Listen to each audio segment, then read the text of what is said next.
أعوذ بالله من الشيطان الرجيم.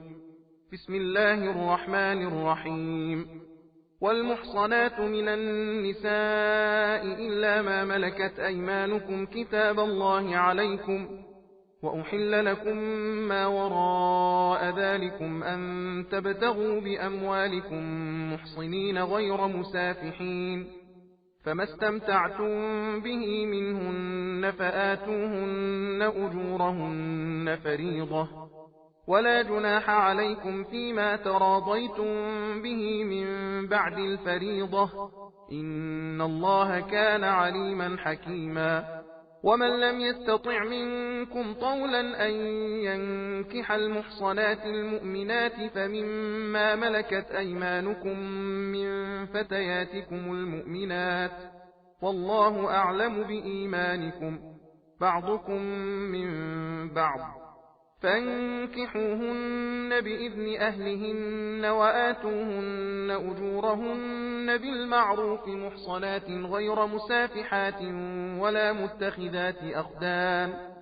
فإذا أحصن فإن أتين بفاحشة فعليهن نصف ما على المحصنات من العذاب، ذلك لمن خشي العنة منكم، وأن تصبروا خير لكم، والله غفور رحيم. يريد الله ليبين لكم ويهديكم سنن الذين من قبلكم ويتوب عليكم، والله عليم حكيم. والله يريد أن يتوب عليكم ويريد الذين يتبعون الشهوات أن تميلوا ميلا عظيما. يريد الله أن يخفف عنكم، وخلق الإنسان ضعيفا. يا أيها الذين آمنوا لا تأكلوا أموالكم بينكم بالباطل إلا أن تكون تجارة عن تراض منكم، ولا تقتلوا أنفسكم، إن الله كان بكم رحيما. ومن يفعل ذلك عدوانا وظلما فسوف نصليه نارا، وكان ذلك على الله يسيرا. إن تجتنبوا كبائر ما تنهون عنه نكفر عنكم سيئاتكم وندخلكم مدخلا كريما. ولا تتمنوا ما فضل الله به بعضكم على بعض، للرجال نصيب مما اكتسبوا وللنساء نصيب مما اكتسبن، واسألوا الله من فضله، إن الله كان بكل شيء عليما. ولكل جعلنا موالي مما ترك الوالدان والأقربون والذين عقدت أيمانكم فآتوهم نصيبهم، إن الله كان على كل شيء شهيدا. الرجال قوامون على النساء بما فضل الله بعضهم على بعض وبما أنفقوا من أموالهم، فالصالحات قانتات حافظات للغيب بما حفظ الله، واللاتي تخافون نشوزهن فعظوهن واهجروهن في المضاجع واضربوهن، فإن أطعنكم فلا تبغوا عليهن سبيلا، إن الله كان عليا كبيرا. وإن خفتم شقاق بينهما فابعثوا حكما من أهله وحكما من أهلها إن يريدا إصلاحا يوفق الله بينهما، إن الله كان عليما خبيرا. واعبدوا الله ولا تشركوا به شيئا، وبالوالدين إحسانا وبذي القربى واليتامى والمساكين والجار ذي القربى والجار الجنب والصاحب بالجنب وابن السبيل وما ملكت أيمانكم، إن الله لا يحب من كان مختالا فخورا. الذين يبخلون ويأمرون الناس بالبخل ويكتمون ما آتاهم الله من فضله، وأعتدنا للكافرين عذابا مهينا. والذين ينفقون أموالهم رئاء الناس ولا يؤمنون بالله ولا باليوم الآخر، ومن يكن الشيطان له قرينا فساء قرينا. وماذا عليهم لو آمنوا بالله واليوم الآخر وأنفقوا مما رزقهم الله، وكان الله بهم عليما. إن الله لا يظلم مثقال ذرة وإن تك حسنة يضاعفها ويؤت من لدنه أجرا عظيما. فكيف إذا جئنا من كل أمة بشهيد وجئنا بك على هؤلاء شهيدا؟ يومئذ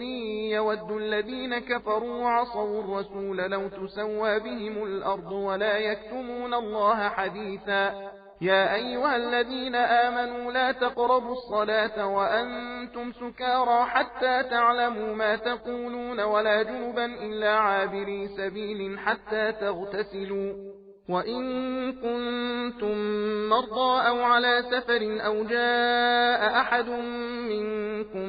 من الغائط أو لامستم النساء فلم تجدوا ماء فتيمموا صعيدا طيبا فامسحوا بوجوهكم وأيديكم إن الله كان عفوا غفورا. ألم تر إلى الذين أوتوا نصيبا من الكتاب يشترون الضلالة ويريدون أن تضلوا السبيل والله أعلم بأعدائكم وكفى بالله وليا وكفى بالله نصيرا. من الذين هادوا يحرفون الكلم عن مواضعه ويقولون سمعنا وعصينا واسمع غير مسمع وراعنا ليا بألسنتهم وطعنا في الدين. ولو أنهم قالوا سمعنا وأطعنا واسمع وانظرنا لكان خيرا لهم وأقوم ولكن لعنهم الله بكفرهم فلا يؤمنون إلا قليلا. يا أيها الذين أوتوا الكتاب آمنوا بما نزلنا مصدقا لما معكم من قبل أن نطمس وجوها فنردها على أدبارها أو نلعنهم كما لعنا أصحاب السبت وكان أمر الله مفعولا. إن الله لا يغفر أن يشرك به ويغفر ما دون ذلك لمن يشاء ومن يشرك بالله فقد افترى إثما عظيما. ألم تر إلى الذين يزكون أنفسهم بل الله يزكي من يشاء ولا يظلمون فتيلا. انظر كيف يفترون على الله الكذب وكفى به إثما مبينا. ألم تر إلى الذين أوتوا نصيبا من الكتاب يؤمنون بالجبت والطاغوت ويقولون للذين كفروا هؤلاء أهدى من الذين آمنوا سبيلا. أولئك الذين لعنهم الله ومن يلعن الله فلن تجد له نصيرا. أم لهم نصيب من الملك فإذا لا يؤتون الناس نقيرا. أم يحسدون الناس على ما آتاهم الله من فضله فقد آتينا آل إبراهيم الكتاب والحكمة وآتيناهم ملكا عظيما. فمنهم من آمن به ومنهم من صد عنه وكفى بجهنم سعيرا. إن الذين كفروا بآياتنا سوف نصليهم نارا كلما نضجت جلودهم بدلناهم جلودا غيرها ليذوقوا العذاب إن الله كان عزيزا حكيما. والذين آمنوا وعملوا الصالحات سندخلهم جنات تجري من تحتها الأنهار خالدين فيها أبدا لهم فيها أزواج مطهرة وندخلهم ظلا ظليلا. إن الله يأمركم أن تؤدوا الأمانات إلى أهلها وإذا حكمتم بين الناس أن تحكموا بالعدل إن الله نعم يعظكم به إن الله كان سميعا بصيرا. يا أيها الذين آمنوا أطيعوا الله وأطيعوا الرسول وأولي الأمر منكم فإن تنازعتم في شيء فردوه إلى الله والرسول إن كنتم تؤمنون بالله واليوم الآخر ذلك خير وأحسن تأويلا. ألم تر إلى الذين يزعمون أنهم آمنوا بما أنزل إليك وما أنزل من قبلك يريدون أن يتحاكموا إلى الطاغوت وقد أمروا أن يكفروا به ويريد الشيطان أن يضلهم ضلالا بعيدا وإذا قيل لهم تعالوا إلى ما أنزل الله وإلى الرسول رأيت المنافقين يصدون عنك صدودا فكيف إذا أصابتهم مصيبة بما قدمت أيديهم ثم جاءوك يحلفون بالله إن أردنا إلا إحسانا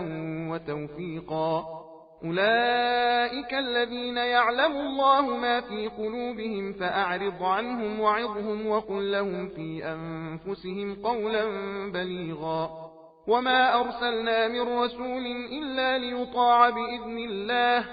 ولو أنهم إذ ظلموا أنفسهم جاءوك فاستغفروا الله واستغفر لهم الرسول لوجدوا الله توابا رحيما فلا وربك لا يؤمنون حتى يحكموك فيما شجر بينهم ثم لا يجدوا في أنفسهم حرجا مما قضيت ويسلموا تسليما ولو أنا كتبنا عليهم أن اقتلوا أنفسكم أو اخرجوا من دياركم ما فعلوه إلا قليل منهم ولو أنهم فعلوا ما يوعظون به لكان خيرا لهم وأشد تثبيتا وإذا لآتيناهم من لدنا أجرا عظيما ولهديناهم صراطا مستقيما ومن يطع الله والرسول فأولئك مع الذين أنعم الله عليهم من النبيين والصديقين والشهداء والصالحين وحسن أولئك رفيقا ذلك الفضل من الله وكفى بالله عليما يا أيها الذين آمنوا خذوا حذركم فانفروا ثبات أو انفروا جميعا وإن منكم لمن ليبطئن فإن أصابتكم مصيبة قال قد أنعم الله علي إذ لم أكن معهم شهيدا ولئن أصابكم فضل من الله ليقولن كأن لم تكن بينكم وبينه مودة يا ليتني كنت معهم فأفوز فوزا عظيما فليقاتل في سبيل الله الذين يشرون الحياة الدنيا بالآخرة ومن يقاتل في سبيل الله فيقتل أو يغلب فسوف نؤتيه أجرا عظيما وما لكم لا تقاتلون في سبيل الله والمستضعفين من الرجال والنساء والولدان الذين يقولون ربنا أخرجنا من هذه القرية الظالم أهلها واجعل لنا من لدنك وليا واجعل لنا من لدنك نصيرا الذين آمنوا يقاتلون في سبيل الله والذين كفروا يقاتلون في سبيل الطاغوت فقاتلوا أولياء الشيطان إن كيد الشيطان كان ضعيفا ألم تر إلى الذين قيل لهم كفوا أيديكم وأقيموا الصلاة وآتوا الزكاة فلما كتب عليهم القتال إذا فريق منهم يخشون الناس كخشية الله أو أشد خشية وقالوا ربنا لم كتبت علينا القتال لولا أخرتنا إلى أجل قريب قل متاع الدنيا قليل والآخرة خير لمن اتقى ولا تظلمون فتيلا أينما تكونوا يدرككم الموت ولو كنتم في بروج مشيدة وإن تصبهم حسنة يقولوا هذه من عند الله وإن تصبهم سيئة يقولوا هذه من عندك قل كل من عند الله فما لهؤلاء القوم لا يكادون يفقهون حديثا ما أصابك من حسنة فمن الله وما أصابك من سيئة فمن نفسك وأرسلناك للناس رسولا وكفى بالله شهيدا من يطع الرسول فقد أطاع الله ومن تولى فما أرسلناك عليهم حفيظا ويقولون طاعة فإذا برزوا من عندك بيت طائفة منهم غير الذي تقول والله يكتب ما يبيتون فأعرض عنهم وتوكل على الله وكفى بالله وكيلا أفلا يتدبرون القرآن ولو كان من عند غير الله لوجدوا فيه اختلافا كثيرا وإذا جاءهم أمر من الأمن أو الخوف أذاعوا به ولو ردوه إلى الرسول وإلى أولي الأمر منهم لعلمه الذين يستنبطونه منهم ولولا فضل الله عليكم ورحمته لاتبعتم الشيطان إلا قليلا فقاتل في سبيل الله لا تكلف إلا نفسك وحرض المؤمنين عسى الله أن يكف بأس الذين كفروا والله أشد بأسا وأشد تنكيلا من يشفع شفاعة حسنة يكن له نصيب منها ومن يشفع شفاعة سيئة يكن له كفل منها وكان الله على كل شيء مقيتا وإذا حييتم بتحية فحيوا بأحسن منها أو ردوها إن الله كان على كل شيء حسيبا الله لا إله إلا هو ليجمعنكم إلى يوم القيامة لا ريب فيه ومن أصدق من الله حديثا فما لكم في المنافقين فئتين والله أركسهم بما كسبوا أتريدون أن تهدوا من أضل الله ومن يضلل الله فلن تجد له سبيلا ودوا لو تكفرون كما كفروا فتكونون سواء فلا تتخذوا منهم أولياء حتى يهاجروا في سبيل الله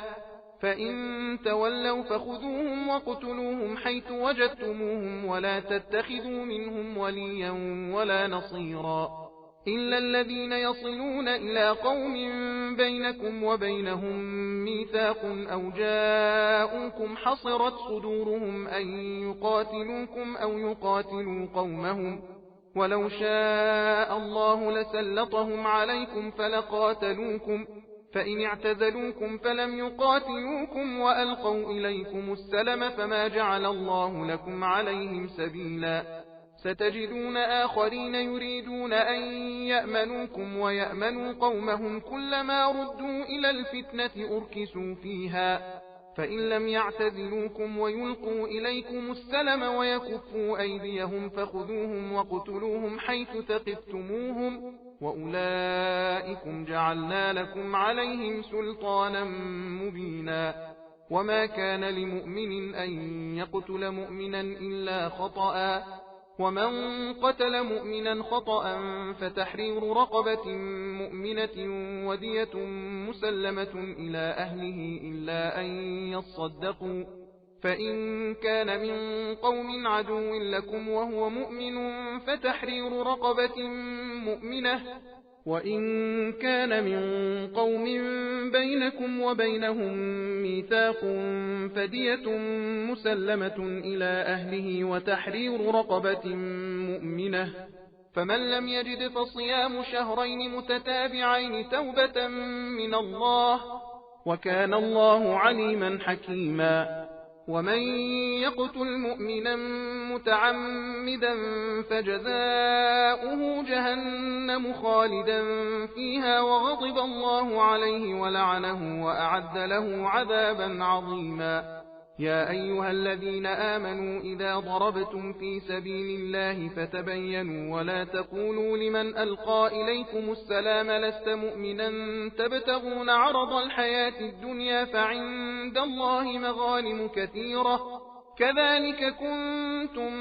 من قبل فمن الله عليكم فتبينوا إن الله كان بما تعملون خبيرا لا يستوي القاعدون من المؤمنين غير أولي الضرر والمجاهدون في سبيل الله بأموالهم وأنفسهم فضل الله المجاهدين بأموالهم وأنفسهم على القاعدين درجة وكلا وعد الله الحسنى وفضل الله المجاهدين على القاعدين أجرا عظيما درجات منه ومغفرة ورحمة وكان الله غفورا رحيما إن الذين توفاهم الملائكة ظالمي أنفسهم قالوا فيم كنتم قالوا كنا مستضعفين في الأرض قالوا ألم تكن أرض الله واسعة فتهاجروا فيها فأولئك مأواهم جهنم وساءت مصيرا إلا المستضعفين من الرجال والنساء والولدان لا يستطيعون حيلة ولا يهتدون سبيلا فأولئك عسى الله أن يعفو عنهم وكان الله عفوا غفورا ومن يهاجر في سبيل الله يجد في الأرض مراغما كثيرا وسعة ومن يخرج من بيته مهاجرا إلى الله ورسوله ثم يدركه الموت فقد وقع أجره على الله وكان الله غفورا رحيما وإذا ضربتم في الأرض فليس عليكم جناح أن تقصروا من الصلاة إن خفتم أن يفتنكم الذين كفروا إن الكافرين كانوا لكم عدوا مبينا وإذا كنت فيهم فأقمت لهم الصلاة فلتقم طائفة منهم معك وليأخذوا أسلحتهم فإذا سجدوا فليكونوا من ورائكم ولتأت طائفة أخرى لم يصلوا فليصلوا معك وليأخذوا حذرهم وأسلحتهم ود الذين كفروا لو تغفلون عن أسلحتكم وأمتعتكم فيميلون عليكم ميلة واحدة ولا جناح عليكم إن كان بكم أذى من مطر أو كنتم مرضى أن تضعوا أسلحتكم وخذوا حذركم إن الله أعد للكافرين عذابا مهينا فإذا قضيتم الصلاة فاذكروا الله قياما وقعودا وعلى جنوبكم فإذا اطمأننتم فأقيموا الصلاة إن الصلاة كانت على المؤمنين كتابا موقوتا ولا تهنوا في ابتغاء القوم إن تكونوا تألمون فإنهم يألمون كما تألمون وترجون من الله ما لا يرجون وكان الله عليما حكيما إنا أنزلنا إليك الكتاب بالحق لتحكم بين الناس بما أراك الله ولا تكن للخائنين خصيما واستغفر الله إن الله كان غفورا رحيما ولا تجادل عن الذين يختانون أنفسهم إن الله لا يحب من كان خوانا أثيما يستخفون من الناس ولا يستخفون من الله وهو معهم إذ يبيتون ما لا يرضى من القول وكان الله بما يعملون محيطا ها أنتم هؤلاء جادلتم عنهم في الحياة الدنيا فمن يجادل الله عنهم يوم القيامة أم من يكون عليهم وكيلا ومن يعمل سوءا أو يظلم نفسه ثم يستغفر الله يجد الله غفورا رحيما ومن يكسب إثما فإنما يكسبه على نفسه وكان الله عليما حكيما ومن يكسب خطيئة أو إثما ثم يرم به بريئا فقد احتمل بهتانا وإثما مبينا ولولا فضل الله عليك ورحمته لهمت طائفة منهم أن يضلوك وما يضلون إلا أنفسهم وما يضرونك من شيء وأنزل الله عليك الكتاب والحكمة وعلمك ما لم تكن تعلم وكان فضل الله عليك عظيما لا خير في كثير من نجواهم إلا من أمر بصدقة أو معروف أو إصلاح بين الناس ومن يفعل ذلك ابتغاء مرضات الله فسوف نؤتيه أجرا عظيما ومن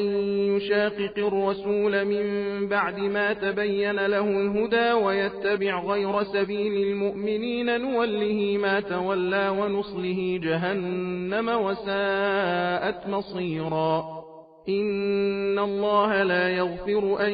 يشرك به ويغفر ما دون ذلك لمن يشاء ومن يشرك بالله فقد ضل ضلالا بعيدا إن يدعون من دونه إلا إناثا وإن يدعون إلا شيطانا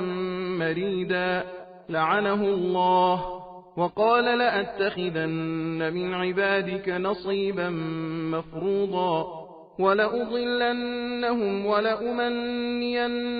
ولآمرنهم فليبتكن آذان الأنعام ولآمرنهم فليغيرن خلق الله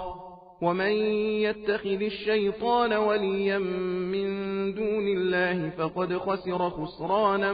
مبينا يعدهم ويمنيهم وما يعدهم الشيطان إلا غرورا أولئك مأواهم جهنم ولا يجدون عنها محيصا والذين آمنوا وعملوا الصالحات سندخلهم جنات تجري من تحتها الأنهار خالدين فيها أبدا وعد الله حقا ومن أصدق من الله قيلا ليس بأمانيكم ولا أماني أهل الكتاب من يعمل سوءا يجز به ولا يجد له من دون الله وليا ولا نصيرا ومن يعمل من الصالحات من ذكر أو أنثى وهو مؤمن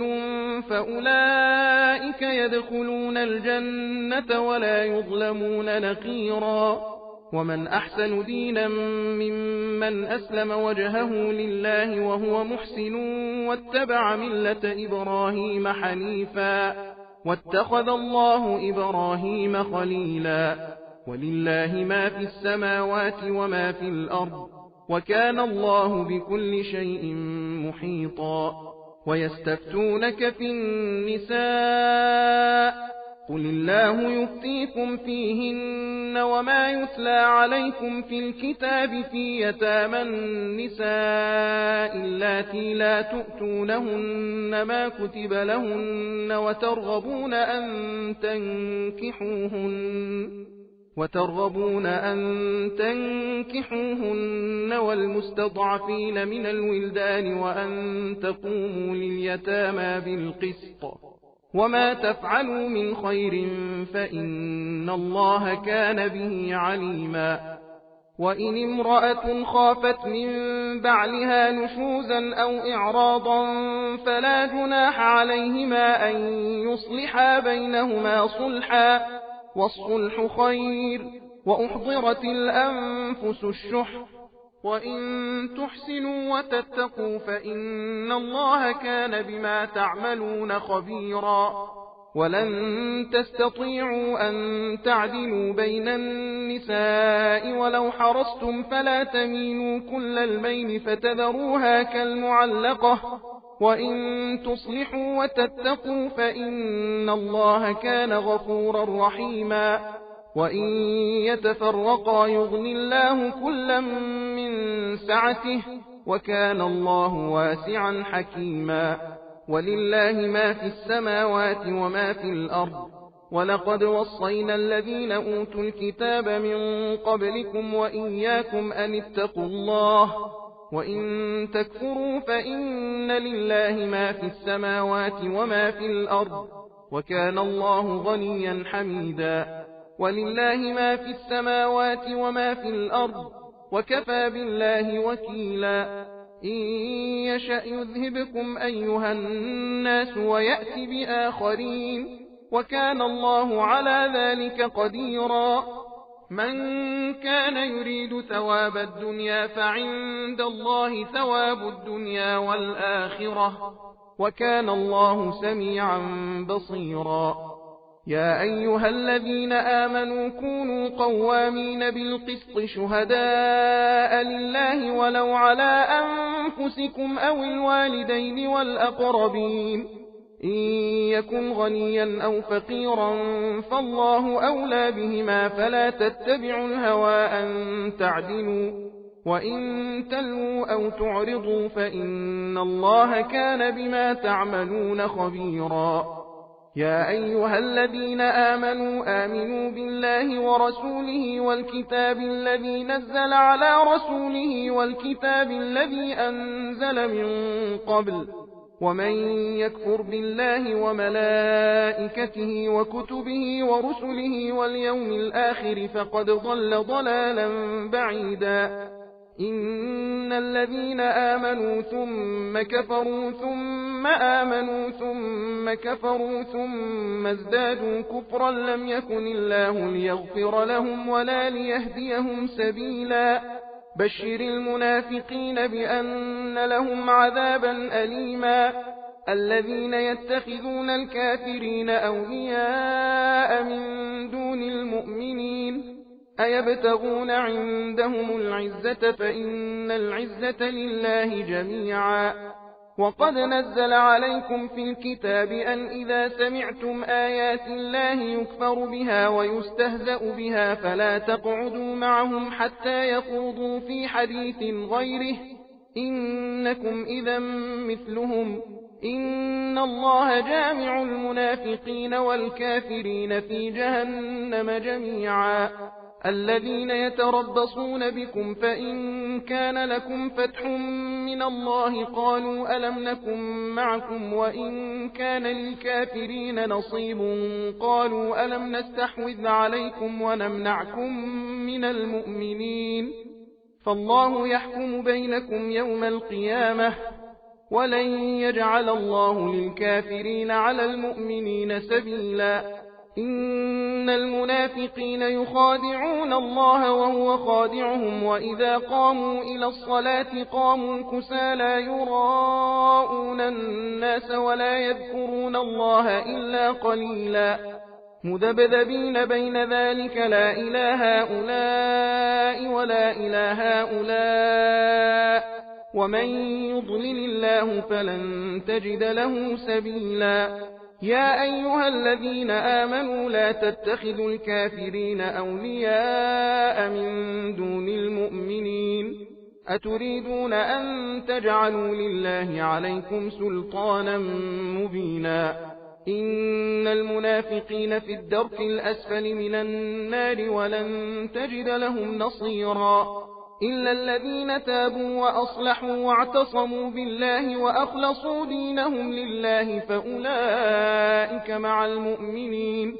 وسوف يؤتي الله المؤمنين أجرا عظيما ما يفعل الله بعذابكم إن شكرتم وآمنتم وكان الله شاكرا عليما صدق الله العلي العظيم إنا هديناه السبيل إما شاكرا